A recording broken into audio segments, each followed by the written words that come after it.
With your kids home for Christmas break, maybe you're looking for stuff to do with them. Well, with all that time off from school, maybe you worry as well how they can stay engaged academically. So the good news is we've got some books kids of all ages can read over Christmas break. So this morning, I'm joined by Lupine Miller. She's the supervising librarian for the South Park branch of the Seattle Public Library. It is so good to have you joining us this morning. Thank you for having me. I'm glad to be here. Yeah, absolutely. So we did get some questions from just moms in the community saying, you know, we want to see what books we can read with kids, what books we can, you know, offer up to our kids. And you brought a nice selection today. Yeah. Let's start with some of these. Well, okay, so this one right here is one of my favorite books because it is good for kids of a range of ages. It's called Welcome to Momoko, and it's a wordless book. It's on board book pages, but it's kind of along the lines of Where's Waldo? So you're following stories through the pages.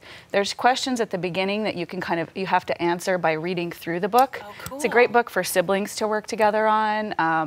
And like I say, kids of all ages, and it's hours of fun. Like a nice little project. How about this one here? And that one is, Malala's Magic Pencil. That's a beautifully illustrated autobiographical picture book of Malala.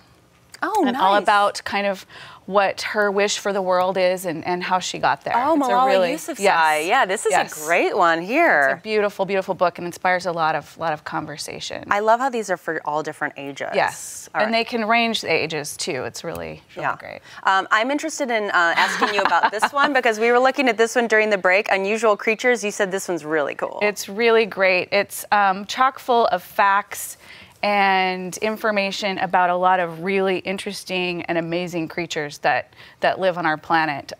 So it'll have really cool little trivia facts as well as like where they live, what their habitat is, whether they're endangered, all of that sort of stuff. So that can also be hours and hours of entertainment, and also your kids will start quoting animal facts to you, which is always which is fun, and they'll never forget that. Exactly. I do want to skip ahead a little bit to maybe the young adult reads. Yes. What would you suggest for maybe some of the teens in the family? Well, I like this book, Liar, which is a story about Micah, who's an admitted liar. She lies about everything.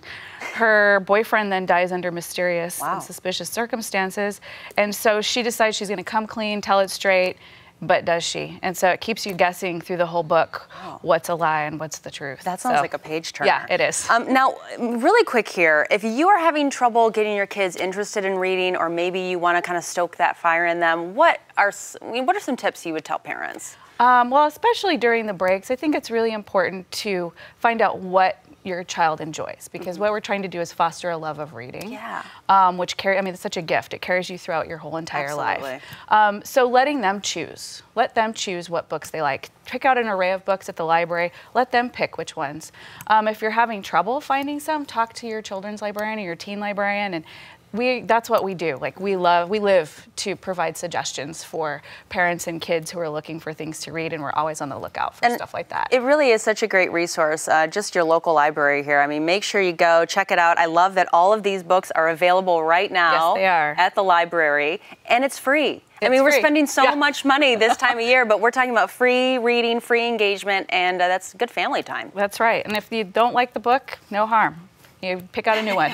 True. Just bring it on back. Return it. I'd like to return this book. So there's all kinds of selection, and you can just pick out whatever you want. Lupine, these are great suggestions. Thank you so much for stopping by. Thank you for having me. Absolutely. And happy holidays. Happy holidays.